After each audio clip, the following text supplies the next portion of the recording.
देखें, पीडीएम को छोड़ते वक्त शायद ये ख्याल था कि हालात उनके लिए बेहतर हो जाएंगे। जो फैसला करने में ज़्यादा ताकतवर धड़ा है पाकिस्तान के अंदर, वो उनकी हमायत करेगा। उसकी हमायत से वो अपनी लिए एक नई फ़िज़ा बनाएँगे। उसी की कंटिन्यूटी का ये हिस्सा है जो दौरा पंजाब। अब दौरा पंजाब में अगर आप ऐसे दोस्त के साथ जाके मिलें, जिसने पाकिस्तान पीपल्स पार्टी पर सबसे बड़ा हमला जो किया, उस गिरोह का वो सरखेल था।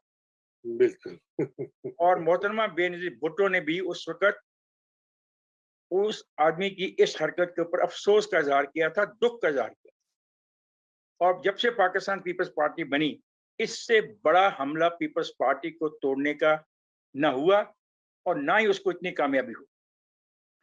अगर आप उनके साथ जाके सियासत करना चाहते हैं, तो इसका मतलब है नज़रियात की सियासत तो फिर पहले भी नज़र नहीं आ रही थी, तब तो ख़त्म हो गई।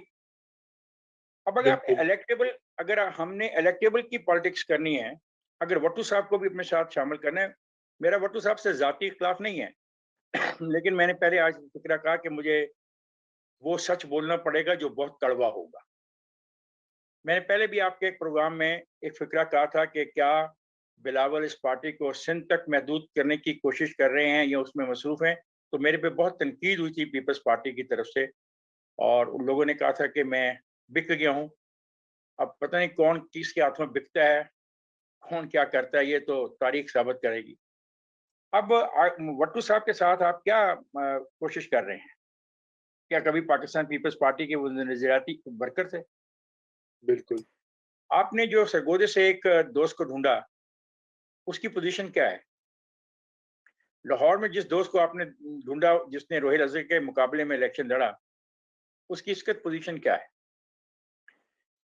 रूबी साहब, मैं एक बात कहूँगा, ये सर। सब खेल इसलिए शुरू हुआ कि किसी ने कोई इशारा किया कि जाओ और कोशिश कर लो, साल सवा साल है, तैयारी कर लो, शायद इतनी सीटें ले जाओ कि कुछ तुम्हारी पोज़ीशन भी बन जाए।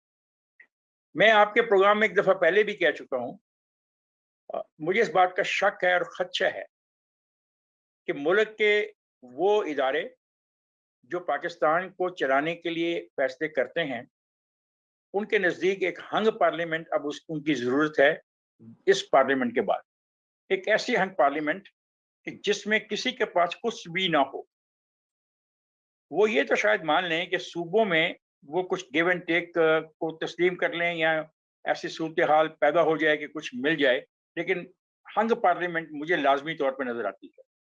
बिल्कुल। पीटीआई से मेरा लाख इख्तलाफ हो, लेकिन पीटीआई एक पॉलिटिकल फोर्स बन चुकी है। हाँ, वो सिलेक्टेड है। अब देखिए ना, पीटीआई ने इन बजट्स के अंदर जितना पैसा तरक्याती फंड्स के लिए अपने एमएनएस और एमपीएस को दिया है, वो बड़ा माने खेज है।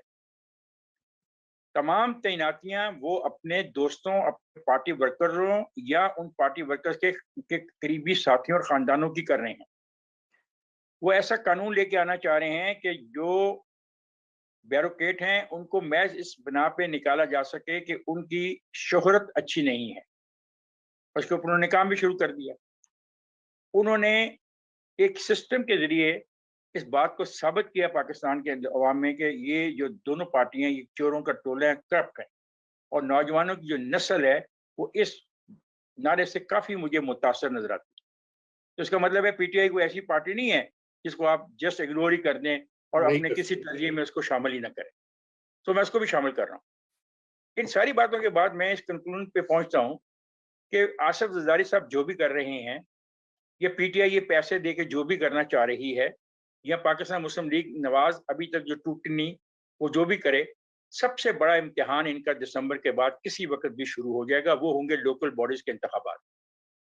सही। आपके मेरे तमाम सवालों का जवाब आवाम अमली तौर पे देहातों, गलियों, मोहल्लों, तहसीलों और शहरों में आपको भी दे देंगे, मुझे भी दे देंगे। वहां पता लग जाएगा कौन कहाँ खड़ा है, क्योंकि इतने बड़े इंतखाब को मैनिपुलेट करना कभी भी हुक्मरानों के बस में नहीं हुआ। एक अब वहीं पे जहांगीर तरीन जैसे धड़े आ जाएंगे कि देखने के सराइकी इलाके में जो इंतखाबात होते हैं लोकल बॉडीज में, वहां पे उन धड़ों के जो मुकामी इलेक्टेबल के धड़े हैं, उनके दरमियान जो आपस में एक मुकाबला होता है, उसमें कौन कहाँ खड़ा होता है और फिर उसकी जो लॉयल्टी है या जो उसकी इंक्लिनेशन है, वो पाकिस्तान की या पंजाब की किस पॉलिटिकल पार्टी की तरफ होती।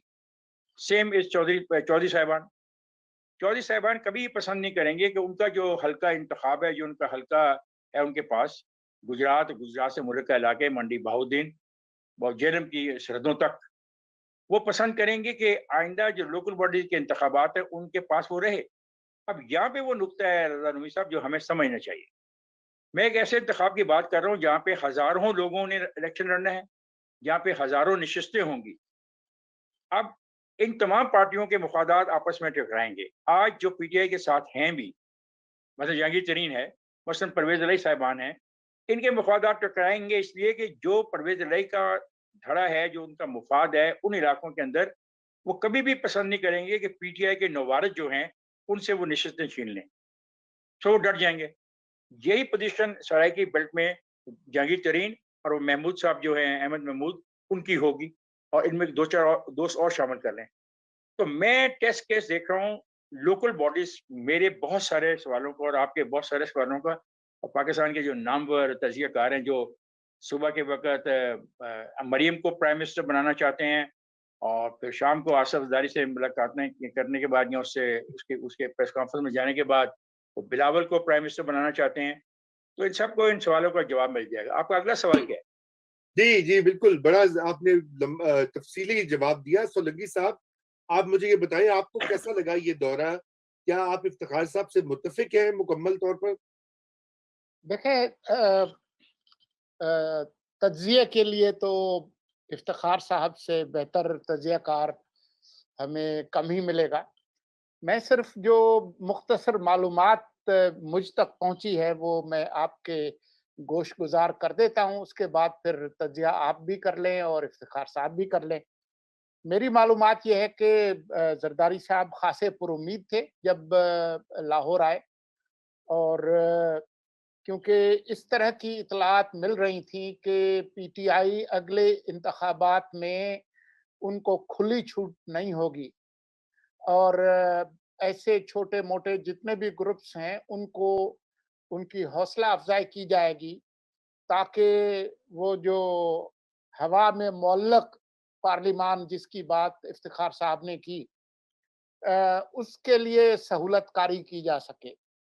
और इस खेल में सिर्फ जहांगीर तरीन का ग्रुप नहीं, बल्कि और भी पीटीआई के अंदर एक आध ग्रुप अगर बन जाए तो और भी अच्छा है। खास तौर पर जो जुनूबी पंजाब है, उसके हवाले से किसी का हुक्म है, वो जो सारी हवाओं को अहकामात देते हैं कि जुनूबी पंजाब से आप किसी भी निशान पर इलेक्शन लड़ लें, कोई कुत्ता, बिल्ली, बकरी, भैंस, गाय, साइकिल, जहाज, जीप, गुलाब का फूल, साइकिल, माँ सिवाय शेर के।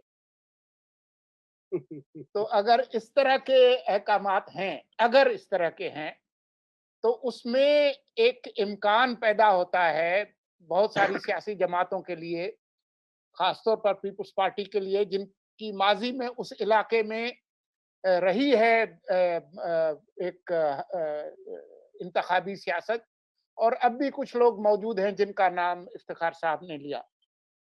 तो उस हवाले से अगर कुछ और घोड़े या इलेक्टेबल्स मिल जाएं पंजाब से, तो ये सोने पे सुहागा होगा और ये एक अच्छा स्टार्ट होगा। उसी हवाले से जुल्फ़िकार खोसा की बात हुई, एजाज डियाल की बात हुई, इसी में मंजूर वट्टू साहब की बात हुई।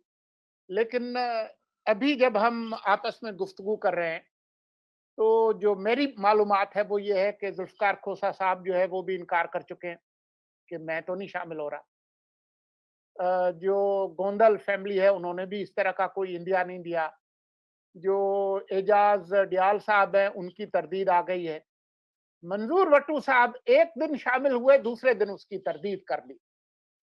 और उसके पीछे और क्या है, उनके बेटे और जी तरक्याती फंड और 5 करोड़ रुपए जारी हुए, नहीं हुए, اور پھر جاری ہو گئے تو پھر کس طرح سے حالات پیدا ہو گئے، یہ تفصیلات جو ہے وہ تخت لاہور میں بیٹھے ہیں افتخار صاحب وہی آپ کو بتا سکتے ہیں۔ تو ابھی تک جو معلومات ہے میری وہ یہ ہے کہ جن امیدوں کے ساتھ آئے تھے افتخار احمد صاحب کی سابقہ جماعت کے موجودہ لیڈر، اس میں کوئی ان کو بہت زیادہ کامیابی نہیں۔